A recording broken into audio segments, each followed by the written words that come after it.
오우, 디자인 완전히 충격적입니다. 오우, 쉐보레 뭡니까? 이런 디자인이 나올 거라고는 생각 못 했거든요. 네, 안녕하세요. 유럽 순회 공연을 마치고 돌아온 모카 김한유입니다. 힘들지만 재밌었어요. 폴스타 3는 정말 멋진 차였고, 난생 처음으로 에미레이트 퍼스트 클래스도 타봤는데, 에미레이트 퍼스트 클래스 막 샤워도 할 수 있다고. 그리고 자리가 방이 돼요. 이걸 딱 닫고 나면 이 안이 전혀 들여다 보이지가 않아. 여기서 무슨 짓을 해도 몰라. 캐비어가 산이야, 산. 처음엔 이거 다 어떻게 먹어 그랬는데, 나중에 먹다 보니까 막 그릇을 핥아먹고 있어 내가. 이렇게. 지금도 시차로 완전히 정신이 없어요. 정신없는 가운데 오늘 쉐보레가 드디어 국내에서 신형 트랙스를 생산한다고 하니까 이거는 꼭 살펴봐야 된다 하고 영상을 찍고 있습니다. 트랙스! 그건 뭐 완전 인기 없던 뭐 쉐보레 그냥 조그만 차 아니야 이렇게 얘기하시는 분들이 계실 것 같아요. 제 개인적인 생각으로는 이름부터 바꿔야 됩니다. 그럴 정도로 기존과는 완전히 다른 차. 야, 이건 그냥 대박이지 않나? 완전한 신차로 새롭게 거듭났습니다. 그동안 쉐보레가 정말 불안하다, 국내 철수를 한다 만다 이런 얘기가 나왔었는데, 이 차를 보면 이 쉐보레의 미래를 어느 정도 알 수 있을 것 같습니다. 쉐보레의 존망을 뭐 욕했다고요? 존망이 무슨 말인지 몰라요? 이건 참 죄송합니다. 앞으로 쉐보레가 잘 될지 혹은 집에 갈지 이 트랙스를 보면 알 수 있어요. 꼭 보셔야 된다고요.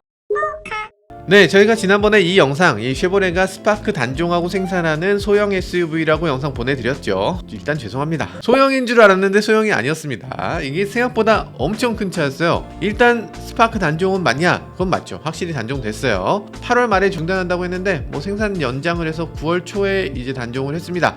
이게 생산 종료 기념 사진인데 직원분들이 사진을 찍고 계시고요. 좀 더 멋있게 좀 찍었으면 좋을 것 같다는 생각이 드는데 섭섭해요. 왜냐면 제 차가 첫 차가 티코였어요. 티코의 명맥을 이어간 차가 마티즈. 마티즈. 채림씨가 이렇게 귀엽게 광고하신 거 모르시나? 그 마티즈, 그 다음에 스파크, 이렇게 명맥을 이어가던 그런 차인데 이 차가 이렇게 초라하게 종료한다? 이거는 조금 슬프네요. 이게 사실 비교할 만한 건 아니지만 얼마 전에 람보르기니 아벤타도르도 마지막으로 생산했어요. 사진을 보면 이런데 마지막 에디션은 좀 특별하게 만든 것 같죠? 박물관에 넣기 위한 차로 만든 게 아닌가, 이럴 정도로 멋있게 또 만들어줬는데, 스파크도 이 마지막 차 하나 정도는 좀 데칼이라도 좀 하고 사인도 좀 하고 뭐 이렇게 좀 해줬으면 좋지 않았을까. 이 티코를 애정했던 사람 입장에서는 참 아쉽게 느껴지기도 합니다. 여튼 뭐 가는 차가 있어야 오는 차도 있는 거겠죠. 새롭게 완전한 신차가 나옵니다. 바로 트랙스죠. 여기 노조의 멘트가 있는데요, 아주 묘한 멘트를 합니다. CSUV라는 새로운 차종과 일상을 함께 해야 된다, 이렇게 말씀하셨는데요. CSUV? 신기합니다. 이게 왜 신기하냐면 원래 트랙스는 우리나라에 나온 최초의 B세그먼트 SUV예요. 저도 사실 그때 당시 이 차를 타보고서 깜짝 놀랐죠. 이렇게 작은 차를 어떻게 SUV라고 하지? 라고 생각할 정도로 모든 사람들에게 충격을 주었던 그런 차입니다. 국내의 소형 SUV의 돌풍을 불러일으킨 첫 번째 차죠. B세그 잘 모르시나? A, B, C, D, E 세그먼트라고 있어요. 이 자동차를 전장 기준으로 이렇게 구분하는 겁니다. 우리나라에선 경차라고 하는 이런 차들, 유럽에서는 이걸 A 세그먼트라고 해요. 그리고 소형, 준중형, 중형, 준대형, 대형, 이렇게 5단계로 나눈 거죠. 기존까지 트랙스 하면 B 세그먼트 SUV라고 했었어요. 근데 이제는 준중형에서 중형 SUV로 불러야 된다는 겁니다. 이 준중형이라고 하면 예전에는 투싼이나 뭐 스포티지 정도의 차, 이런 차를 준중형 SUV라고 했잖아요. 근데 요즘 투싼이나 스포티지 보면 사실 준중형이라고 하기엔 너무 커져서 중형이 됐죠. 소형이나 준중형이라고 하면 지금은 쉐보레 트레일블레이저, 이게 B 세그먼트 SUV이고, 지금 그거보다 하나 더 큰 차로 만든다는 얘기입니다. 지금 트레일블레이저 판매량을 보면요, 국내에서 매달 1300대 정도 팔려요. 뭐 적게 팔리는 건 아닌데 뭐 그렇게까지 인기가 많은 차는 아니죠. 근데 해외 수출량이 엄청납니다. 작년 한 해 동안 해외 수출량이 12만 6천 대. 이 정도면은 우리나라에서 1등으로 팔리는 그랜저가 이 정도 팔리는 거죠. 그거보다 오히려 많이 팔리는 겁니다. 작년 미국 판매량 보면요, 9만 163대. 굉장히 많이 팔았죠. 그러니까 쉐보레 입장에선 그럴 거잖아요. 이 차 잘 팔리네. 사실 쉐보레는 소형차를 한국 시장에 맡기고 있습니다. 한국 시장이 주도해서 개발하고 디자인하고 생산해요. 한국 공장에서 만들어서 그냥 가져오니까 FTA도 맺어놨고, 이거 그냥 막 개꿀이네. 코리아 맡기니까 대박이네요. 이러면서 이제 또 하나 만들어 달라고 할 거 아니에요. 야, 그거보다 조금만 큰 거 만들어주면 안 되냐? 했을 텐데, 그래서 이번에 트랙스가 나오게 된 겁니다. 여튼 이 트랙스 보고서 소형 SUV라고 더 이상 부르면 안 될 거고요. 이제는 트레일블레이저보다 더 큰 이 준중형으로 완전히 커진 차, 이런 차로 보여줄 텐데, 이 차 당연히 미국에서도 큰 인기를 끌게 되겠죠. 우리나라에서도 상당한 인기를 끌 것 같고요.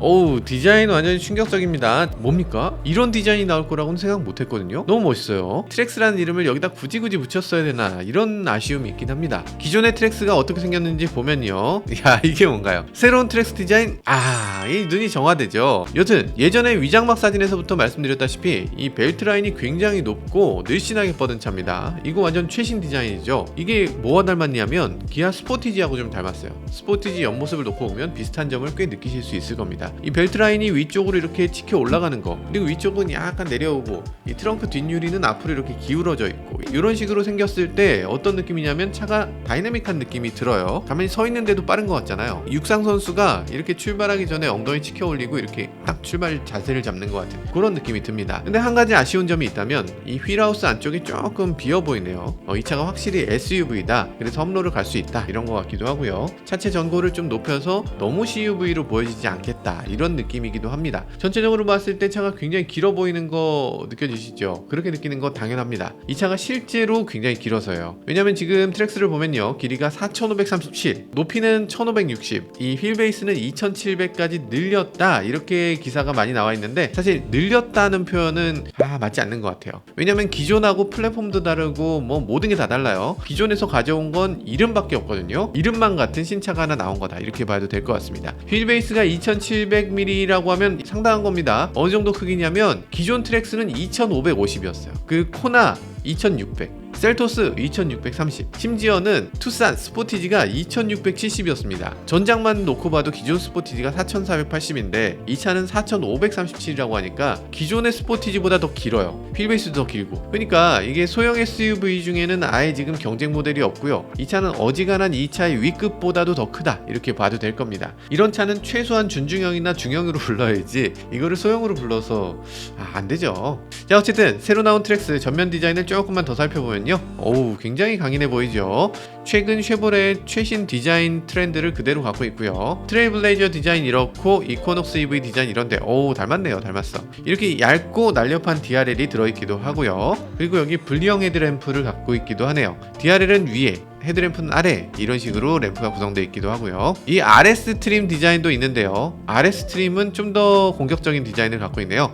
디자인적으로 굉장히 강렬해서 더욱더 멋져 보이기도 합니다. 지금 액티브, RS, 기본 이렇게 세 가지 트림이 앞에 있을 텐데 그 중에서 앞부분 모양이 RS나 액티브는 굉장히 좋아 보이네요. 일반 기본 모델은 이렇게까지 멋있진 않은 것 같아요. 어쨌든 전체적으로 이 앞부분에서 크롬을 굉장히 줄이고 최신 차종이 어떻게 생겨야 된다라는 걸 보여주는 그런 디자인을 갖고 있는 것 같습니다. 범퍼 하단부를 블랙으로 이렇게 처리했고, 요 가장자리 클래딩도 쭉 이어가면서 휠도 블랙으로 처리하고, 전체적으로 차가 굉장히 강인해 보이고 단단해 보이고 군사를 싹 드러낸 것 같은 그런 날렵한 디자인을 갖고 있는 게 가장 매력적이네요. 그 와중에 뒷모습 보는데 너무 예쁘네. 이 RS 버전 이 빨간색의 이 뒷모습을 보니까 뒷유리가 엉덩이가 탁 올라붙어 갖고 힙업이 딱 돼 갖고 차가 이렇게 막 스포티하게 빡 이렇게 나가는 그런 느낌이 나네요. 너무 예쁜데?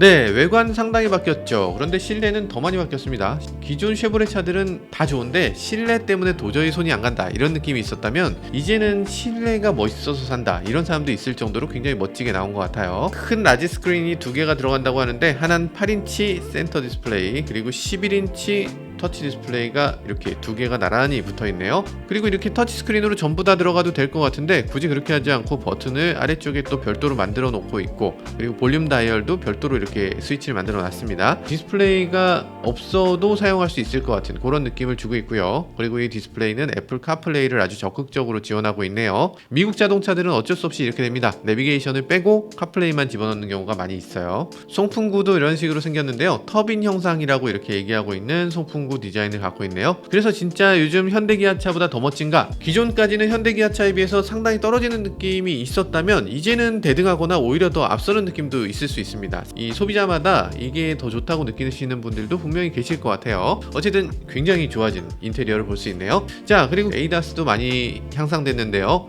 차선을 유지해주는 기능, 어댑티브 크루즈 이런 ADAS가 다 들어가고요. 그리고 오토 하이빔 기능도 들어간다고 합니다. 그런데 특이한 점이 하나 있다면 이 쉐보레 어댑티브 크루즈는 레이더를 쓰지 않습니다. 테슬라도 마찬가지잖아요. 레이더를 쓰지 않고 카메라를 가지고서 앞차를 따라가는 거. 야, 카메라만 갖고 그게 되겠어? 싶은 생각이 들긴 하는데 됩니다. 오히려 더 잘 될 수도 있어요. 어댑티브 크루즈 누가 만들었나 보니까 한국 GM에서 만들었대요. 한국 GM R&D에서 만들었기 때문에 이게 한국 도로에 또 최적화가 돼 있다고 주장합니다. 진짜야? 일단 말씀을 그렇게 하시니까 한번 테스트해 봐야죠. 곧 나올 텐데 곧 시승해보고 제가 한번 이게 진짜인지 뻥인지 이거 제일 먼저 말씀드릴게요. 이거 확인하시려면 뭐 해야 됩니까? 네, 구독과 좋아요, 알람 설정까지 하셔야죠. 제일 먼저 말씀드릴게요.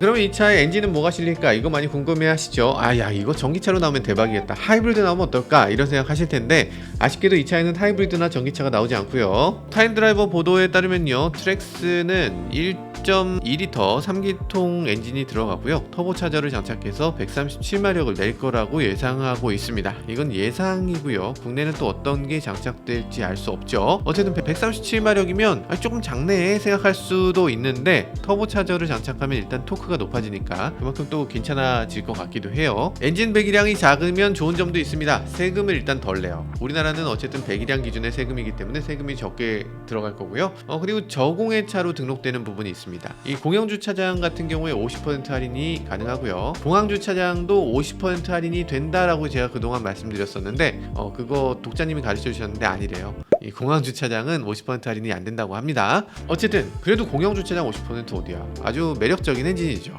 3기통 엔진이어서 조금 소음이 있지 않겠냐 이런 얘기들도 있을 수 있겠죠. 이 차는 준중형 SUV인데도 불구하고 노이즈 캔슬링 기능을 넣었다고 합니다. 그래서 이 액티브 사운드를 통해서 이 노이즈의 반대 위상으로 소리를 내줘서 실내에서 시끄럽지 않도록 이렇게 해주는 기능이 들어있다고 해요. 그런데 한 가지 아쉬운 점이 있다면 변속기가 지금 6단 자동 변속기가 결합된다고 해요. 좀 더 쓰시지, 한 7단이나 8단 좀 넣어주시지. 어쨌든 6단 자동 변속기가 들어간다고는 합니다만 차급을 생각하면 그럴 수 있겠죠. 자, 출시 일정이 어느 정도 구체화되고 있습니다. 지금 국내에서 시험 생산이긴 합니다만 이미 생산을 시작했고요. 그래서 이 차는 지금 2023년형은 없어요. 그러니까 올해 나오는 차는 없고요. 이 내년부터 나올 것이다 이렇게 생각하고 있다고 합니다. 그래서 내년부터 나오는데 어쨌든 11월부터 열심히 생산을 막 해서 그걸 이제 미국에 쟁겨놓고 내년 봄부터는 제대로 판매할 수 있도록 이렇게 시작할 것 같아요. 그래서 연간 판매 목표는 25만 대. 진짜? 아니 25만 대 판다고? 가능하겠네요. 네, 가능할 것 같아요. 가장 큰 적이 있다면 트레일블레이저인데 트레일블레이저하고 아주 치열한 경쟁을 할 것 같은 생각이 들기도 하네요. 지금 차는 더 넓어지고 더 낮아졌잖아요. 그러다 보니까 주행 안정성이나 고속 주행 성능도 좋아졌다고 합니다. 그리고 스티어링도 훨씬 더 날카롭게 주행이 가능하다고 해요. 지금 이 차는 4륜구동 옵션은 없고요. 전륜구동 온리로 나온다고 하는데 그러면서 가격을 굉장히 저렴하게 만들 수 있었다고 합니다. 가격은 21,400달러 정도 된다고 하는데요. 우리나라 돈으로 하면은 잠깐만 하나로 3천만 원이네. 야, 여태 좋다고 했는데 3천만 원이면 당연히 좋아야지. 3천만 원이면 너무 비싼 거 아니에요? 라고 생각되시는데 우리나라에서 생산하니까 이게 지금 미국에서 수입하는 차가 아니잖아요. 국산차니까 아마 가격은 이렇게 21,000달러 이렇게 안 될 거고 미국보다는 저렴하게 팔 수 있을 걸로 예상됩니다. 앞에 2천만 원의 이자는 볼 수 있을 것 같아요. 3천만 원부터 시작하진 않겠지 설마. 언제나 쉐보레는 항상 기대를 조금 저버리는 면이 있는 브랜드이기 때문에 끝까지 긴장을 늦추진 않아야 될 것 같습니다.